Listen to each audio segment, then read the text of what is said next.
Dear friend who lives beside my world, I am typing this at night and the apartment is quiet. I want to send you something steady, honest, and brave. In my city, the train timetables include a line for events that push changes back into today.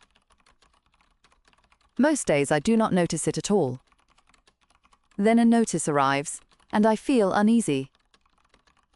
This morning my mailbox held a thin white envelope sealed with a silver string. It was a Preventative Liability Order signed by a clerk with a careful hand. The order said that tomorrow a crash would happen unless I left work early today. It also said the safest choice required me to skip my sister's award ceremony. I stared at the letter until time seemed slow. Here we sign what we call causal contracts, and they are treated as safety rules. They can pull the present a few steps to the side to keep a future intact. Everyone understands the logic, but feelings take longer to adjust. I made tea, let it sit too long, and it tasted strong and bitter. The order did not threaten me, it simply waited for a response. I thought of the children who would be on the bus that would not crash. I thought of my sister warming up her speech in a bright hall. My building creaked a little, and the window showed a thin cloud. I told myself that safety is not an emotion, it is a practice. I signed the paper with a slow hand and dated it for today. You may think this is cold, but from the inside it did not feel cold. It felt like choosing the least harmful path in a maze I did not design. I left my office 2 hours early and walked home by the Long River Road. As I walked, a public screen updated the risk index for my part of town. The number dipped, a small bell rang in the plaza, and people stayed calm. We have learned to keep celebrations small when help arrives from tomorrow. Children still point at the screen and try to guess the reason for each change. They are often right and often wrong, and both are fine for their age. At work, I am a claims adjuster for a company called Aegis of Causality. We price the cost of small changes that travel backward and land on recent days. Every policy is written in clear and simple terms. We try to protect memory, wages, homes, bodies, and a sense of fairness. My colleague says we do not sell peace, we sell clarity about the trade. People still argue, and they should, because clarity shows what truly matters. A baker near my home pays for a stability rider that keeps her dough predictable. On hard weeks, the system reduces variation so the dough behaves. She posts photos of steady loaves and says that reliability is a form of care. Partners also buy riders when their promises stretch further than their nerves. Our law calls this causal consent, and it uses simple rules with firm limits. You cannot push a partner into a path that harms their earlier self. You must disclose a retro trace if you know one is affecting your voice or choice. A retro trace is a measurable pull from what will happen if nothing else changes.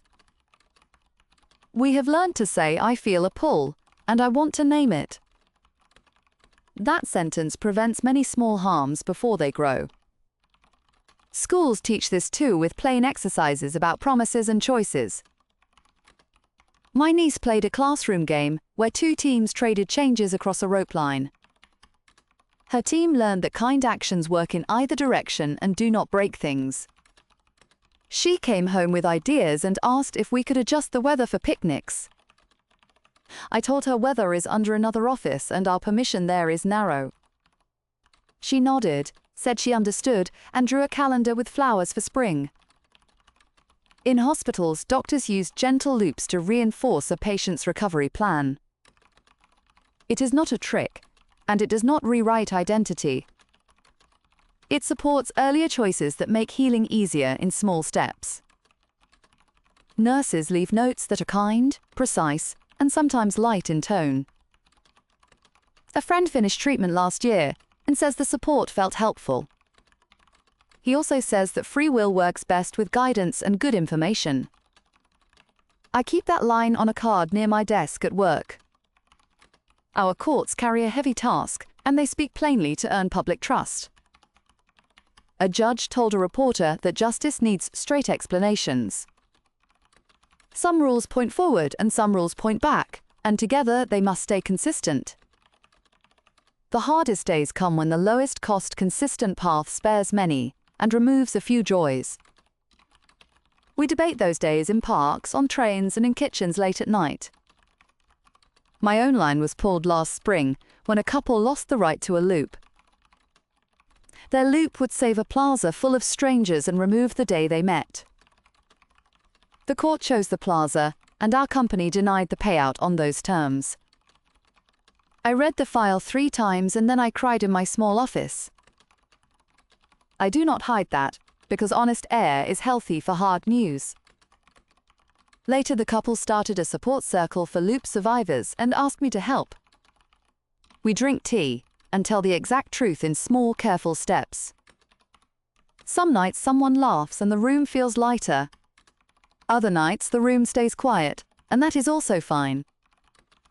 We have a term for the strain of repeated adjustments, and we call it loop fatigue.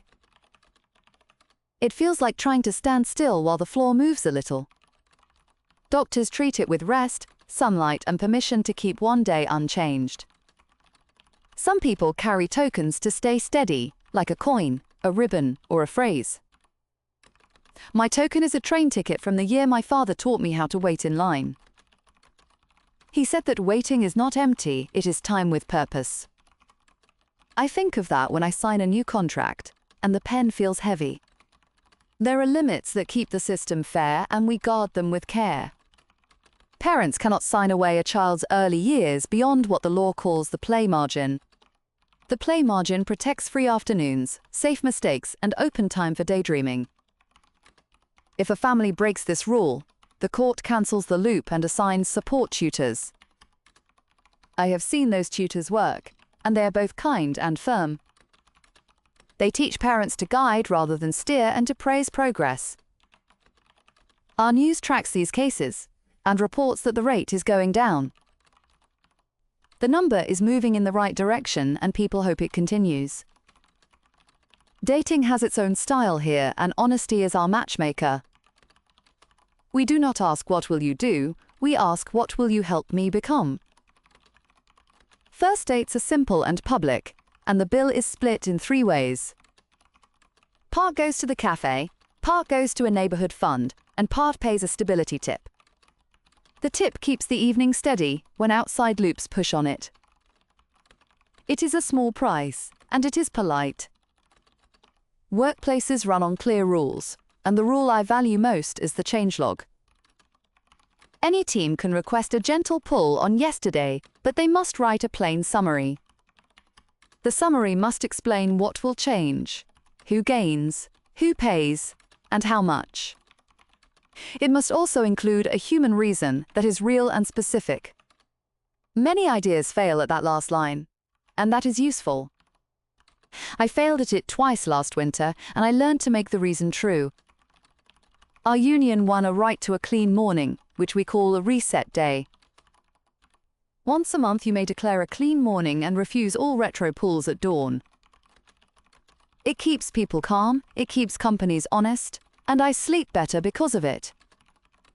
Artists like reset days, and their work becomes direct and focused. Galleries label pieces with the number of loops the artist allowed. Some buyers want 0 and some want many, and the market supports both. A poet I admire allows small changes that alter 1 word at a time. She says a poem can accept careful edits without harm. When people break rules, the penalties are designed to remove harm rather than add pain. Instead of jail, you might pay a fine into yesterday, so the harm loses force. The fine is not a bribe, it is a correction that reduces the wrong signal. Repeat harm brings a steeper correction, and a counsellor checks your anchors. I handled a case where a landlord tried to push a tenant into a worse past. The court restored the earlier rent ledger and ordered the landlord to fund repairs. The building became safer, and the landlord learned a better way to seek profit. My apartment is small, but it faces a tree that stays steady across seasons. At night I open the window a little and listen to the street. Sometimes footsteps arrive that I will hear again the next morning. It is a soft doubling, and it does not frighten me. People ask me if this world feels haunted by what might be. I tell them it does not feel haunted, it feels coordinated. We work with our later selves and with neighbors we do not know yet. In the market you can buy a pear whose ripeness was adjusted by next week's vendor. The taste is clean, the bite is even, and the price feels fair. Festivals still happen, and we still dance and eat fried dough with joy. At midnight lanterns rise to give thanks for safe revisions. The lanterns cross the river and return as small lights on the water. We watch the lights and then we pack up the stalls. I keep a simple diary and I write what I did and what influenced me. It helps me see the difference between my choice and a lawful nudge. My therapist says that difference is the root of dignity. I pay her in full and leave a thank you on the office board. You may wonder whether crime can hide inside a loop or behind careful records. Criminals try, and they fail more often than they expect. The reason is simple and strong. Consistency is strict and lies are weak. A lie cannot teach yesterday to move like the truth. Our detectives are patient, and their patience solves many cases. They drink coffee, unwind knots, and protect their sleep schedule. Stores offer return windows that include a small reach into the prior receipt. I returned a coat that did not fit, and the clerk adjusted the earlier size. A minute later, the old photo on my phone showed a better fit and a happier face. I felt a small pinch of vanity, and I smiled at myself. Sports are complex, and referees carry thick rule books. Games allow forward action on the field and backward checks off the field. Champions still rise because practice stacks over time. My city is coastal, and the sea changes with the weather. Engineers use test loops to check seawalls without real flooding. The test sends back data that turns into plans for safer streets. We vote on large projects with clear ballots and crowded town halls. Sometimes a vote fails and daily life continues. Sometimes a vote passes and daily life shifts for a while. The shift teaches us and we update our plans like careful workers. I am careful with language because words move faster than anything else. A clause can change a day, and a comma can relax a tense moment. My mentor taught me to write contracts in voices that sound like people. I try to honor that even when I am tired and the desk lamp is the only light. Tonight the lamp is steady and my keyboard makes a regular sound. I want to tell you one more detail about the order I signed. I missed my sister's ceremony and watched a short clip later from a friend.